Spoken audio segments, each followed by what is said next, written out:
নমস্কার। আজ আমরা ভারতের জল ব্যবস্থাপনার গভীরে ডুব দেব। ভাবছেন এটা তো স্কুলের পাঠ্য বইয়ের একটা চ্যাপ্টার? একদমই না। এটা আমাদের দেশের বেঁচে থাকার প্রশ্ন, একটা রিয়েল লাইফ থ্রিলার। চলুন এই জরুরি বিষয়টা নিয়ে একটু সহজ করে কথা বলা যাক। সত্যি তো ভাবার মতো বিষয়, যে দেশে এত নদী এত বৃষ্টি সেখানে জলের অভাব হবে কেন? একদিকে মৌসুমী বায়ুর আশীর্বাদ, অন্যদিকে জলের জন্য হাহাকার। এই ধাঁধার শেষ কোথায়? আজকের আলোচনায় আমরা ঠিক এই রহস্যটাই ভেদ করার চেষ্টা করব। তো চলুন প্রথমেই এই অদ্ভুত বৈপরীত্যটাকেই একটু খতিয়ে দেখি। যেখানে এত জল থাকার কথা, সেখানে আসলে ঘাটতিটা হচ্ছে কেন? মানে ব্যাপারটা ভেবে দেখুন, ভারতে তো বৃষ্টির কমতি নেই। গঙ্গা ব্রহ্মপুত্রের মতো বিশাল সব নদী বইছে, অথচ আমাদের জলের ভাণ্ডার ক্রমাগত খালি হয়ে যাচ্ছে। ঠিক যেন একটা ফুটো পাত্র, যেটাকে যতই ভরা হোক না কেন জল বেরিয়েই চলেছে। তো প্রশ্নটা হলো, এই যে জলের ভাণ্ডার খালি হচ্ছে, এর পেছনের আসল কারণগুলো কি? কি এমন ঘটছে যার জন্য এত প্রাচুর্যের মাঝেও এই সংকট? চলুন এবার সেই কারণগুলোর গভীরে যাওয়া যাক। ভারতের জলটা ঠিক কোথায় যায়? এই ছবিটা দেখুন, উত্তরটা বেশ পরিষ্কার। জলের সিংহভাগ, মানে একটা বিরাট অংশ, চলে যাচ্ছে আমাদের কৃষিক্ষেত্রে। তারপর আসছে শিল্প আর আমাদের দৈনন্দিন কাজে ব্যবহার। মানে বোঝাই যাচ্ছে আমাদের জলের খিদেটা ঠিক কতটা। কিন্তু এই খিদেটা এত বাড়ছে কেন? দেখুন, এই কারণগুলো কিন্তু আলাদা আলাদা নয়, সব এক সুতোয় বাঁধা। ব্যাপারটা একটা চেইন রিয়াকশনের মতো। জনসংখ্যা বাড়ছে, তাই খাবারও বেশি লাগছে। সেই খাবারের যোগান দিতে কৃষিকাজে জলের ব্যবহার বাড়ছে হু হু করে। আবার অর্থনীতিকে এগিয়ে নিয়ে যেতে শিল্প বাড়ছে, যা প্রচুর জল টানে। আর শহরগুলো যত বড় হচ্ছে, জলের চাহিদা তো আকাশ ছুঁছে। সব মিলিয়ে একটা বিরাট চাপ তৈরি হচ্ছে। 140 কোটি সংখ্যাটা একবার দেখুন। এটা শুধু একটা নম্বর নয়, এটা ভারতের জনসংখ্যা। আচ্ছা একবার ভাবুন তো, এই বিশাল সংখ্যক মানুষের প্রতিদিনের রান্নাবান্না, স্নান আর অন্যান্য কাজের যে পরিমাণ জল লাগে, সেটা কতটা হতে পারে?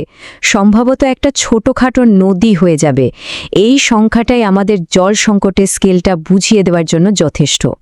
এই ছবিটা অনেকটা টাইম মেশিনের মতো, তাই না? একদিকে দেখুন কিছু দশক আগের ছবি, আর অন্যদিকে দেখুন আজকের বাস্তবতা।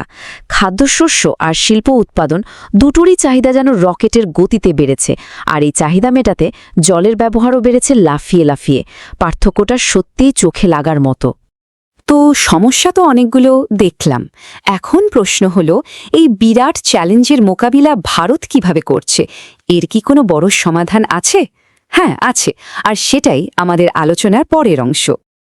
আর সেই সমাধানের একটা বড় নাম হলো বহুমুখী প্রকল্প। নামটা শুনেই বোঝা যাচ্ছে এর কাজ অনেক। সহজ করে বললে এটা হলো এক ঢিলে অনেক পাখি মারার মতো একটা ব্যাপার। এটা শুধু একটা বিশাল বাঁধ বা জলাধার নয়, এটা তার থেকেও অনেক বড় কিছু। একটা প্রজেক্ট, কিন্তু উদ্দেশ্য অনেক। একে জল ব্যবস্থাপনার সুয়েস আর্মি নাইফ বললে কিন্তু ভুল হবে না।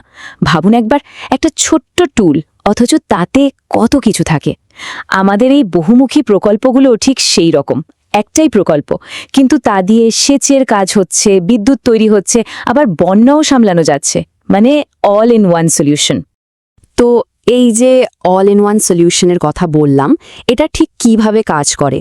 এই বিশাল প্রকল্পগুলো থেকে আমরা আসলে কি কি সুবিধা পাই? চলুন এবার সেই দিকটা একটু বিস্তারিতভাবে দেখি। ব্যাপারটা সত্যিই অসাধারণ। ভাবুন, একটাই বাঁধ, কিন্তু তা থেকে কতগুলো কাজ হচ্ছে। প্রথমত জমিতে সেচের জন্য জল যাচ্ছে। 2, টারবাইন ঘুরিয়ে তৈরি হচ্ছে জলবিদ্যুৎ, যা শহর আর কারখানাকে চালাচ্ছে। 3, পাইপলাইনের মাধ্যমে আমাদের বাড়িতেও জল পৌঁছাচ্ছে। 4, বর্ষার অতিরিক্ত জল ধরে রেখে বন্যা আটকানো হচ্ছে। আর বোনাস হিসেবে মাছ চাষ থেকে শুরু করে পর্যটনের মতো সুযোগও তৈরি হচ্ছে। কি দারুণ ব্যাপার, তাই না? তার মানেটা কি দাঁড়ালো?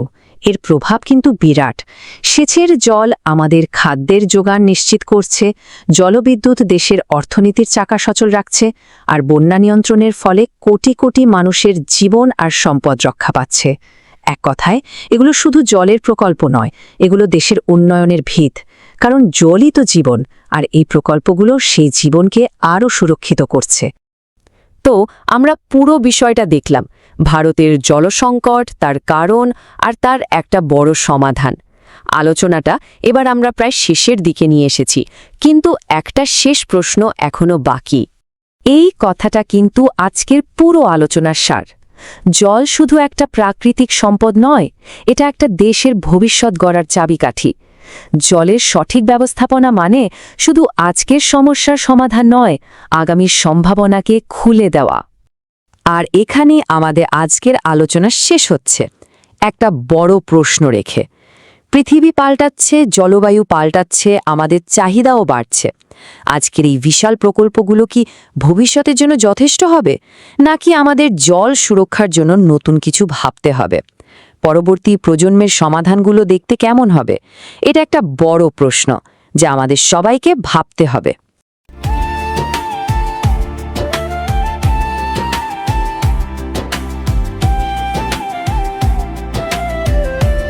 आज के समय में सिर्फ रिज्यूमे बनाना काफी नहीं है।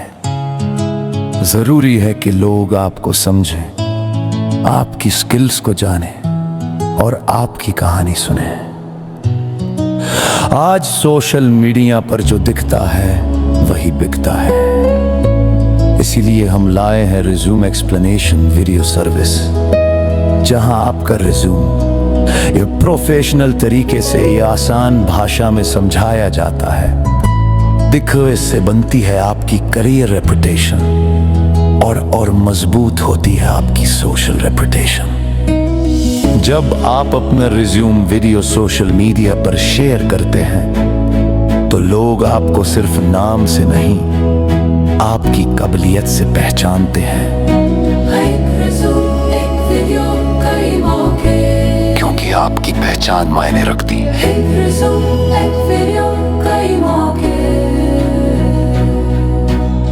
क्योंकि आपकी पहचान मायने रखती है। हर सफल डिजिटल समाधान के पीछे एक सोच होती है, एक अनुभव होता है और एक यात्रा होती है। यह यात्रा है रविकांत की। रविकांत एक ऐसे प्रोफेशनल हैं जिन्होंने टेक्नोलॉजी को सिर्फ कोड तक सीमित नहीं रखा, बल्कि उसे समस्याओं का समाधान बनाया। साल 2009 यहीं से शुरू होती है उनकी कहानी। एक सॉफ्टवेयर डेवलपर के रूप में उन्होंने CRM और एंटरप्राइज सॉफ्टवेयर सिस्टम्स पर काम किया। .NET टेक्नोलॉजी उनकी तकनीकी नींव बनी। साल 2012 में उनकी भूमिका बदलती है। वे सरकारी क्षेत्र से जुड़ते हैं और BTAST प्रोजेक्ट के अंतर्गत डिस्ट्रिक्ट IT कंसल्टेंट बनते हैं। यह परियोजना बिहार सरकार और DFID यूनाइटेड किंगडम के सहयोग से चलाई जा रही थी। यहां उन्होंने सीखा कि टेक्नोलॉजी नीतियों को कैसे लागू करती है और सिस्टम लाखों लोगों को कैसे प्रभावित करते हैं। साल 2014 एक नया अध्याय। रविकांत केयर इंडिया से जुड़ते हैं, एक वैश्विक संगठन जो स्वास्थ्य, शिक्षा और सामाजिक विकास के क्षेत्र में दुनिया भर में कार्य करता है। यह अनुभव उनके दृष्टिकोण को और व्यापक बनाता है। साल 2015 में वे software education and research private limited का हिस्सा बनते हैं। यहां वे शिक्षा, स्वास्थ्य, चुनाव, पुलिस और वित्त विभाग जैसी महत्वपूर्ण सरकारी परियोजनाओं पर काम करते हैं। यह चरण उनकी तकनीकी परिपक्वता को नई ऊंचाइयों तक ले जाता है। साल 2016 अंतर्राष्ट्रीय अनुभव।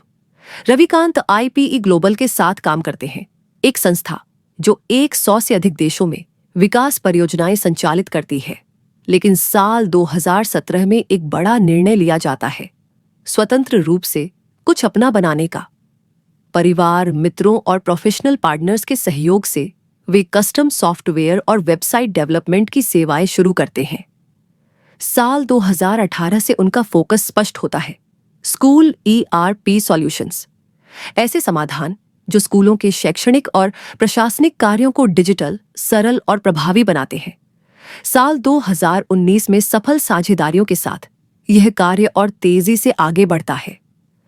आज रविकांत एक बिजनेस सॉल्यूशंस प्रोवाइडर हैं। वे प्रदान करते हैं school ERP solutions, customized software development, mobile app development, professional advertisement, video making. हर प्रोजेक्ट में अनुभव, समर्पण और गुणवत्ता झलकती है। उनका personal app Ravikant Google Play Store पर उपलब्ध है और उनका यूट्यूब चैनल ज्ञान, टेक्नोलॉजी और रचनात्मकता का एक डिजिटल मंच है। दुर्गापुर, पश्चिम बंगाल से वे देश और संस्थानों के लिए डिजिटल समाधान बना रहे हैं। ये कहानी सिर्फ बीते वर्षों की नहीं है, ये कहानी है भविष्य को डिजिटल रूप देने की। रविकांत उन प्रोफेशनल्स में से हैं जो टेक्नोलॉजी को भरोसे के साथ जोड़ते हैं। आज रविकांत उन नामों में से एक है जिन पर संस्थाएं भरोसा करती हैं, क्योंकि यहां सिर्फ सॉफ्टवेयर नहीं बनते, यहां समाधान तैयार होते हैं।